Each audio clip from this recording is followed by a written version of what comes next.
And Vegas is actually where we find Sportsnet's very own Chris Johnston, who is stuck inside because it is so hot in Vegas. I almost feel bad for him. CJ, thanks for joining us. What's the buzz like ahead of the awards? Oh, it's pretty good, actually. There's always a number of fans that come down. Seen a lot of Capitals fans here, and it's good because the Capitals Stanley Cup party don't want to tell tales out of school, but has continued here in Vegas with Nicholas Backstrom and Alex Ovechkin enjoying themselves down here. No surprise there, CJ. Absolutely not. The three nominees for the Hart will have to wait for 15 awards to be handed out tonight before it gets to them.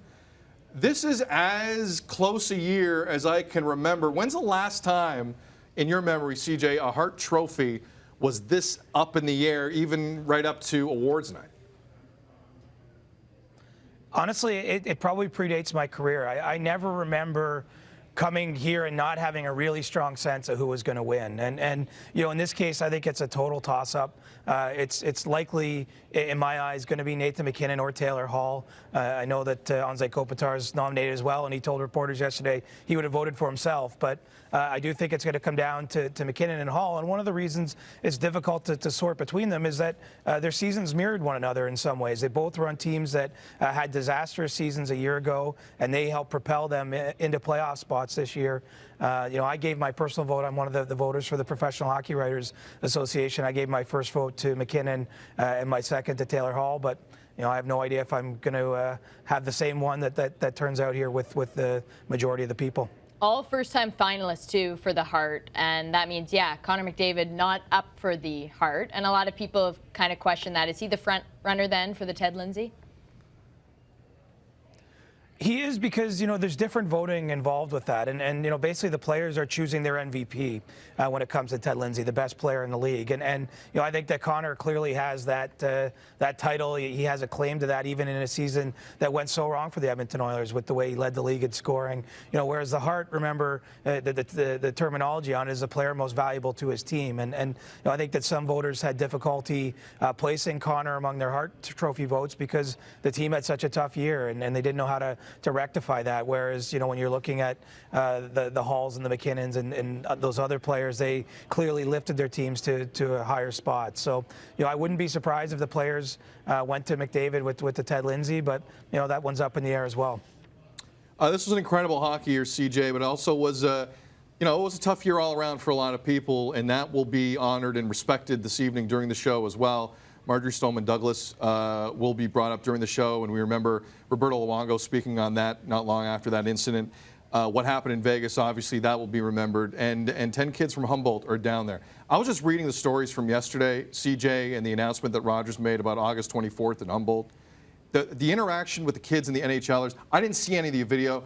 It was emotional to me. What was that press conference like yesterday? What was that moment like yesterday? It was awesome, honestly. You know, I've gotten to know a couple of the kids that were part of the surviving members of the Humboldt Broncos. They were down at the Stanley Cup as well, and you know, for them to all be together, I think, you know, was really something quite special. And you know, the thing I keep falling back on here is that none of us can possibly understand what they've been through or know what they're going through truly, but you know, they can together with each other. And I think that they're finding their way in some ways. So to have them here together and hanging out, having dinners. They went to a show last night, and as you mentioned, they were on a stage as part of the announcement that the NHL is going to have some NHLer players there in August 24th in Humboldt. Was pretty cool. And then I snuck into the back room where they basically met up with the award nominees, and you know, it was what you'd expect. I mean, they're meeting in some cases some of their heroes. You know, Tyler Smith, one of the Humboldt Broncos, is from Leduc, Alberta. You know, he had a moment to chat with Connor McDavid, for example, and you know, a lot of the players stopped by. PK Subban took a selfie with them, and they talked hockey. They talked about the off season, and I think for the players, they really appreciate that opportunity to meet the kids, and you know, the kids likewise. You know, getting to interact with some NHL players is a pretty unique thing for them. Yeah, it'll be a celebratory but also emotional night tonight in Vegas, and the awards just under 2 hours away here on Sportsnet. Chris, with the NHL draft this weekend in Dallas, there's a lot of talk, a lot of rumblings, a lot of moves have already been made. I think I'll start with you with the two trades. The trade that happened for Mike Hoffman, and then the other trade that happened that sent him then to Florida. What was your initial reaction when you heard about that double trade? Well, look, it's a surprise. I don't think the Ottawa Senators had any notion when they dealt Mike Hoffman to the San Jose Sharks that he would then be flipped to the Florida Panthers, but that's the risk you run. I mean, San Jose 2 years ago was involved in a similar transaction where the LA Kings had goalie Martin Jones. They traded him to Boston because they didn't want him within the division, and Boston flipped him to San Jose, one of their rivals. And it's a similar case here. Not that the Panthers and Senators are rivals, but Mike Hoffman's going to be seeing a lot of Ottawa now, and I think it was a good bit of business from the Sharks' perspective. They were able to create some salary cap room by unloading Mikhail Bodker's contract to Ottawa. They added 4 draft picks as part of those series of moves, and I think that they're one of the teams we're watching closely with free agency approaching because they want to make a splash. They have the desire and also the cap room to be in on both Ilya Kovalchuk and John Tavares should he hit the open market. Sticking with the Sens, CJ, they are, as of this moment, still scheduled to pick 4th overall Friday night in Dallas. And I know you tweeted an update earlier today on the pick. For those who haven't read the tweet, for those not really familiar with the actual parameters of the Matt Duchene deal, give us an update, walk us through it. What are the options for Ottawa, and what do you think they're going to do? Well, either it boils down to this, Sid. I mean, either they have to give this year's first-round pick up to Colorado or next year's pick that belongs to Ottawa, which is important. It means that they can acquire another first-round pick and try to have that satisfy the conditions of the trade. And the reason it's important is this. They have the 4th overall pick on Friday, and they don't have a team that any of us look at and think that they're going to have a strong season next year. So potentially that pick next year could even be number 1 overall if they were to win the draft lottery. So it's a tough choice on some points here because you're either giving up the 4th pick, which is a pretty high pick, a rare opportunity for an organization to get someone that high, but you're risking potentially losing the number 1 pick next year. And, I have touched base with Pierre Dorion, and he still insists that they're going to pick on Friday, which means the 2019 Senators pick will become property of the Colorado Avalanche. Will Erik Karlsson be an Ottawa Senator for next season?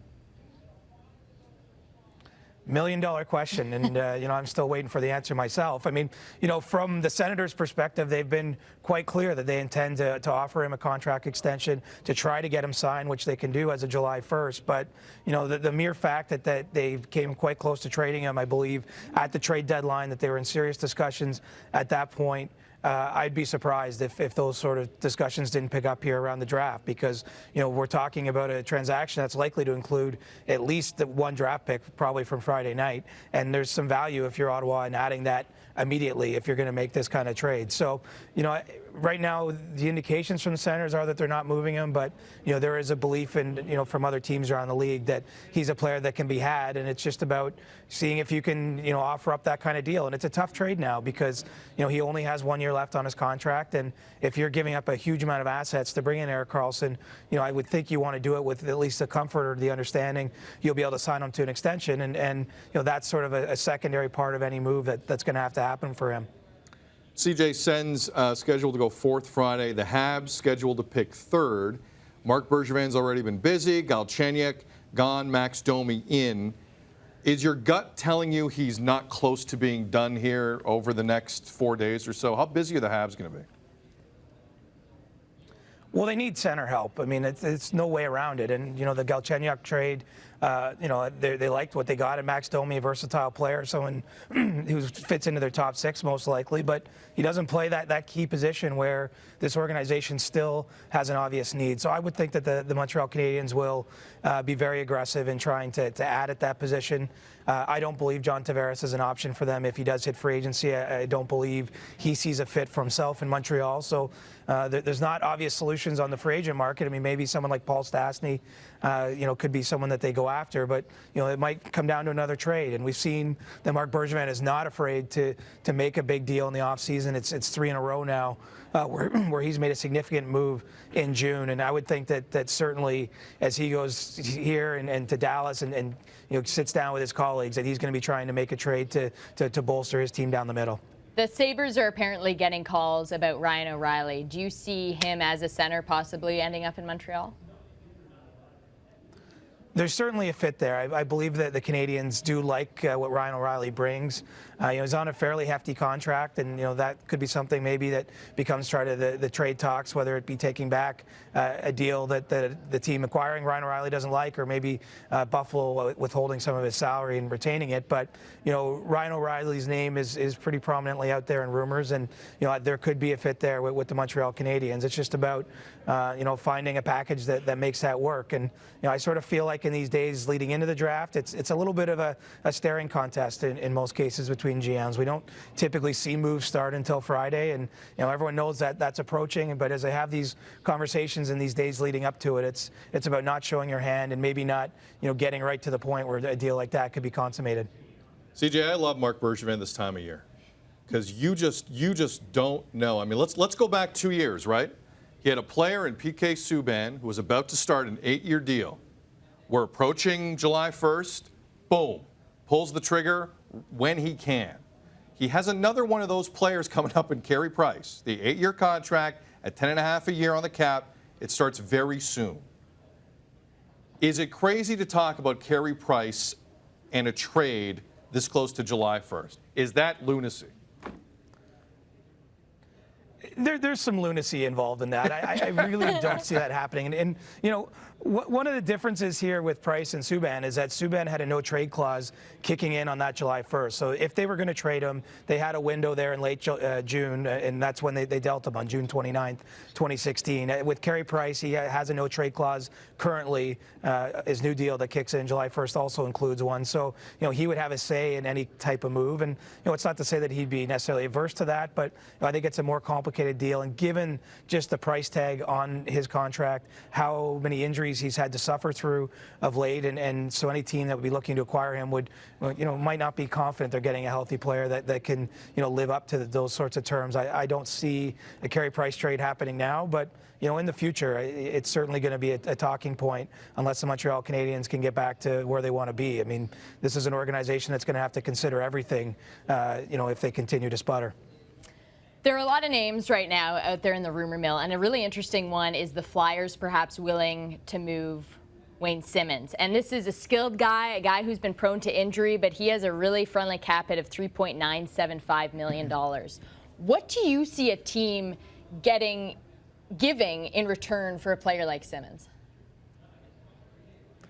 Well, you're probably talking about a similar player, I think, in this case. The Philadelphia Flyers are in a bit of a win-now kind of mode. They've been patient. They've got a lot of prospects, and they're not a team that I believe is prioritizing big futures and that type of deal. And, there's a lot of these ones that are kind of hanging out there. All these players that have 1 year left on their contracts where the team isn't sure they're going to be able to extend them. I mean, those are basically all the trade rumors we've gotten going now. We have Erik Karlsson in that position. We have Max Pacioretty, the Canadiens captain, in that position. Wayne Simmonds or Temi Panarin with the Columbus Blue Jackets, who's refused to sign an extension there, doesn't want to have those type of contract talks, and now the Blue Jackets are gauging interest on him. And I think in Wayne Simmonds, you're right. His cap hit for this season is extremely favorable. He's been a durable guy. He scored a lot of goals in the league, and I think if there's another team out there that maybe has a younger player, but one that's in the lineup that does something similar to Wayne Simmonds, that might be the kind of return you're looking at to see him traded. Chris, one more breaking rumor before we let you go. And when you read everything that's been coming out of Pittsburgh, well, it's a term we've coined. There's just so many of these things. We want to make it seem immediate. It seems like Phil Kessel may want an immediate leave out of Pittsburgh. There seems to be an issue there with Mike Sullivan. We've read a lot about it. Report this week out of The Athletic and Josh Yeo saying he would welcome a shift to Rick Tocchet and the Coyotes. Maybe not necessarily a question about the Coyotes angle of that, Chris, but just Kessel in general. Is he a guy at $8 million on the cap per year after a couple cups in Pittsburgh? Is this the moment where the Phil Kessel we know and love usually kind of makes his exit from an organization? It could happen here. I mean, look, there's a couple things with Arizona. I mean, Rick Tocchet was kind of the Phil whisperer for the Pittsburgh Penguins when he was the assistant coach there, and certainly Phil's comfortable there. The Penguins were in trade talks for Max Domi before he was dealt to Montreal, so I think that's where that connection gets made. But Pittsburgh isn't at a point where they feel they have to deal Phil Kessel, but it does sound like they're open to listening to see what might come up. And I think what's intriguing about Phil Kessel is, first of all, he's extremely durable. I mean, the guy just doesn't miss games. I mean, going back to his very first season in Toronto, he's basically played every game since then in the NHL, which is a valuable skill. You know, he's been a consistent goal scorer, and the Leafs retained $1.2 million of his contract in the trade they made with Pittsburgh. That would stay on even if he's moved. So Pittsburgh could theoretically, keep back another $1 million or $2 million, and then you're talking about Phil Kessel at $5 million, which is a different sort of proposition for a team acquiring him. And I do think that there's enough goal-starved teams out there that can use what Phil does. And he's done it very well for a long period of time. He's done it consistently. And as a result of that, I do think that there is a chance we see him moved here in the next couple days. Chris, we appreciate you hockey gossiping with us. I can't even say it. He knows what I'm talking about. Enjoy the NHL Awards tonight and try and stay cool. Yeah, I had to take a break from the sports book. It was good to see you guys.